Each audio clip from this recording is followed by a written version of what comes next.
Seja muito bem-vindo, você profissional da área da saúde, aqui para o nosso canal Dose Certa, um canal exclusivo para profissionais da área da saúde. Hoje um tema também muito pouco conhecido, mas de grande relevância e para pessoas que sofrem de enxaqueca. Eu vou falar de vitamina B2, riboflavina. Eu estou até me recordando agora que iniciando essa aula, há muito tempo atrás, eu vi um vídeo do Dr. Laí Ribeiro falando de todas as vitaminas do complexo B e ele citava o B, B2, B3 e falava o nome dela. Riboflavina, niacina e por aí vai. Eu fiquei tão impressionado, nossa, ele sabe o nome de todas as vitaminas do complexo B. Enfim, são todas muito importantes. Vocês sabem que a nossa xodó é a B12, por uma história pessoal bem importante, mas a B2 também tem uma história muito importante na minha jornada de entendimento do que é importante para o ser humano, na minha jornada de entendimento pelo que é importante para pessoas com doenças autoimunes, com fadiga, e hoje o tema enxaqueca. Vou até fazer uma segunda homenagem aqui nesse vídeo ao Dr. Luiz Moura. O Dr. Luiz Moura foi um médico revolucionário aqui no Brasil, foi um dos primeiros profissionais, ou talvez o primeiro, a falar da importância da suplementação do magnésio. Vários vídeos dele no YouTube, aqui no YouTube, falando de cloreto de magnésio. Não é a melhor forma de repor, mas para quem não tem nada, já é uma forma muito importante. Eu me recordo quando eu comecei a tomar, por indicação do Dr. Luiz Moura, que eu conheci pessoalmente o cloreto de magnésio e fez uma diferença absurda na minha vida, sendo que eu tinha a clínica clássica da falta do magnésio. E o cloreto já me ajudou. Depois que eu passei para formas melhores, mais biodisponíveis de magnésio, a minha clínica melhorou mais ainda com relação à falta do magnésio. E com relação à riboflavina, por que eu sou tão grato ao Dr. Luiz Moura? Em dado momento ele me ligou, ele estava preocupado porque provavelmente leu esse artigo, algum outro artigo, não, se bem que esse eu vou falar do artigo de 2022, ele já tinha falecido.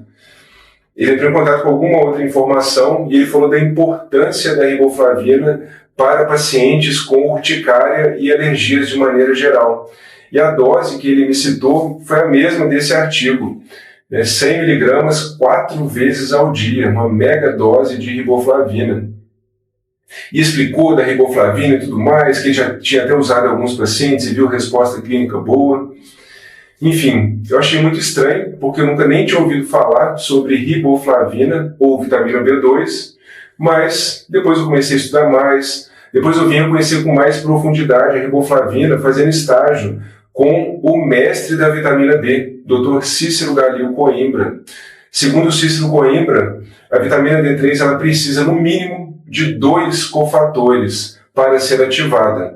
Então, além da suplementação da vitamina D, que precisa ser acompanhada para se entender qual a dose ideal, a fala dele é necessário que se utilize, no mínimo, magnésio e riboflavina. K2 para ele não é necessário. Então, ali também, mais um outro estágio, mais um outro mestre falando da riboflavina.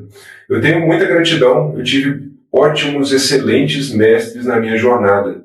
O primeiro que eu citei no vídeo anterior, do Vias com Álbum, foi meu pai, Dr. Antônio Marques, do qual eu aprendi muito sobre medicina antroposófica, práticas naturais e Vias com Álbum. E hoje já citei 2 grandes mestres que eu tenho muita gratidão. E a riboflavina, a gente vai começar então falando desse artigo. Agora, para você, profissional da área de saúde, a partir do primeiro dia que o doutor ou a doutora começar a prescrever riboflavina, lembre-se, avise o seu paciente de que o xixi dele vai ficar igual uma caneta marca-texto, igual aquele amarelão. Quase que se bem que é diferente, mas é amarelo. Por que tem que avisar? Porque toda vez que nós que prescrevemos riboflavina em doses mais altas, que o xixi do paciente fica amarelo, ele vai entrar em contato preocupado, perguntando se o rim não está funcionando tão bem, se tem alguma vitamina fazendo o xixi ficar de uma cor tão estranha. Então a gente tem que tranquilizá-lo de que o senhor vai começar a usar a vitamina riboflavina nessa dose um pouco maior e o xixi vai ficar numa coloração diferente. Hoje, por exemplo, a maioria dos meus pacientes eu passo riboflavina numa dose um pouco maior, não tão grande igual desse artigo, de 10 a 50 miligramas apenas na suplementação da manhã, E eu falo com ele, o seu xixi, após essa tomada dessas vitaminas, vai ficar mais amarelo, mas com a hidratação adequada, após 2, 3 horas, o xixi já está transparente. Então a gente tem que tranquilizar e informar também. Agora, se o paciente for tomar 100 miligramas 4 vezes ao dia, provavelmente o xixi vai ficar bem amarelo o dia todo. E isso não traz malefício nenhum para a função renal. Então, hoje a gente vai falar da enxaqueca.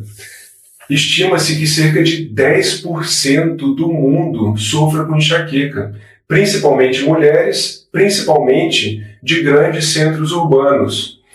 Talvez grandes centros urbanos, talvez por conta de um estresse bem maior do que pessoas que vivem no interior, talvez por conta de uma alimentação inadequada, talvez por privação de sono. Existem vários talvez, mas a informação é essa, 10% principalmente mulheres de grandes centros urbanos.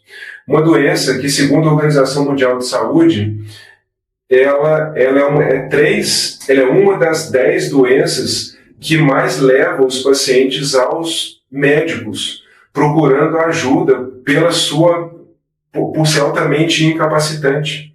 Eu me recordo, a rainha, ela sofria muito de enxaqueca, e ela estava dirigindo e eu falava, para com isso aí não é tanto assim, né?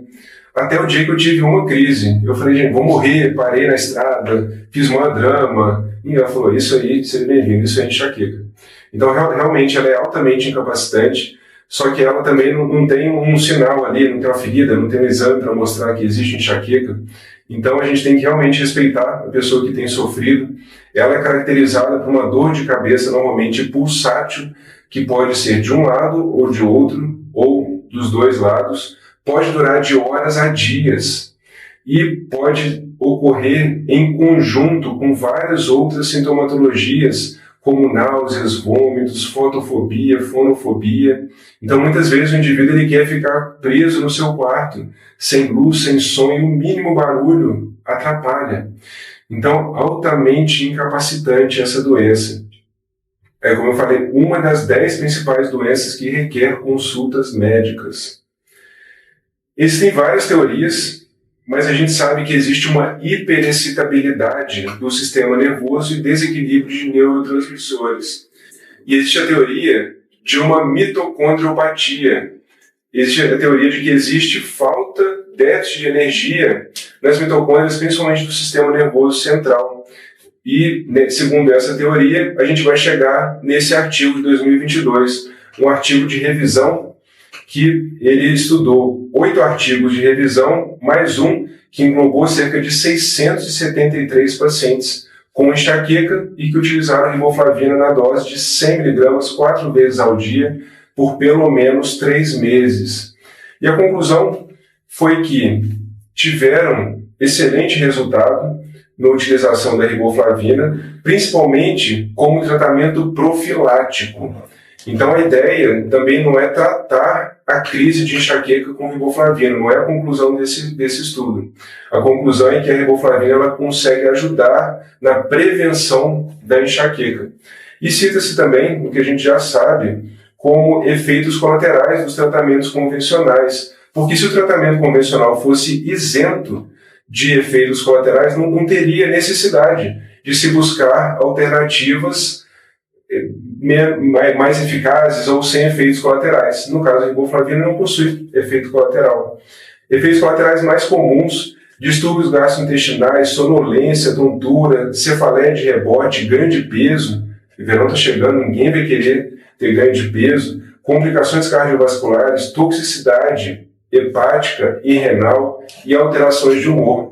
Então, os tratamentos convencionais podem sim trazer muitos efeitos colaterais. E a riboflavina entra como uma ferramenta simples, SBE, totalmente SBE, muito simples, muito barata e possivelmente muito eficaz. Só que tem que ser feito sob acompanhamento de profissionais da área da saúde. É importante deixar bem claro, não é só a riboflavina que vai ajudar esse paciente. Sabemos que toda mudança de estilo de vida melhora da dieta desse paciente, porque o paciente sabe que se ele tomar muito café, comer muito chocolate, XYZ já... Então, a ideia não é falar que a riboflavina é a solução de todos os problemas de quem possui enxaqueca. Na verdade, a riboflavina é mais uma ferramenta que pode ajudar dentro do conjunto de acompanhamento desse paciente com enxaqueca. Então, as medicações convencionais são importantíssimas para o tratamento da crise. Riboflavina não tira ninguém da crise. Riboflavina, como mostrado nesse estudo, ajuda na prevenção das crises. Mas também exercícios físicos, sono adequado. Quantas pessoas hoje não se privam de sono achando que é bobeira dormir, achando que é mais importante trabalhar, fazer isso ou aquilo, ou ficar mexendo ali em redes sociais? Na verdade, o sono é fundamental. E a privação de sono é um dos gatilhos para as crises de enxaqueca. Então, eu estou falando tudo isso porque o acompanhamento multiprofissional, ele é sempre fundamental. A gente não pode fixar o nosso olhar num ponto e achar que aqui ela vai ser a bala de prata, aqui ela vai ser a salvação. Não vai. A riboflavina, ou vitamina B2, ela vai ser uma ferramenta importante junto com um contexto adequado, junto com o protagonismo do paciente. O paciente ele tem que estar disposto a fazer mudanças. Porque, por exemplo, o paciente talvez fale: toda vez que eu como pão com margarina e tomo esse café preto lotado de açúcar, eu tenho crise de enxaqueca.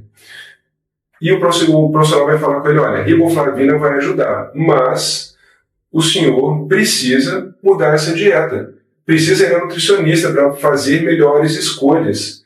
Agora, e se o paciente fala: não, eu não quero, riboflavina não vai servir para nada, vai ter que ficar refém dos remédios e refém da doença.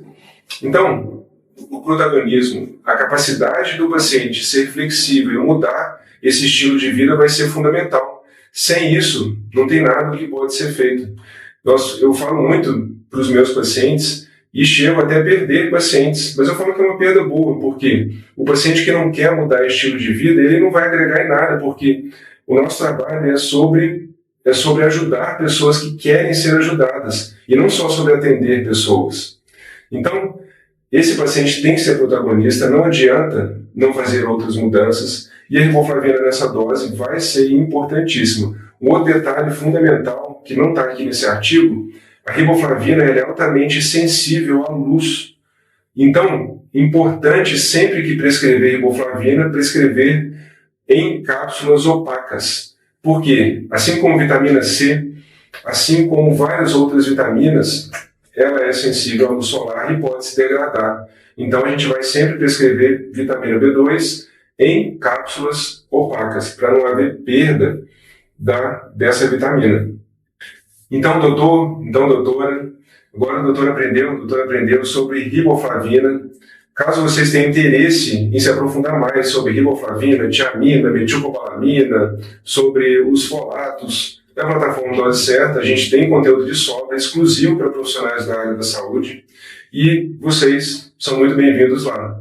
Se gostou do conteúdo, compartilha, dê like, se inscreva aqui no canal. A gente está começando agora, mas com muita energia, para a gente apresentar o melhor conteúdo e realmente revolucionar a saúde do mundo. Espero vocês na próxima oportunidade. Até mais.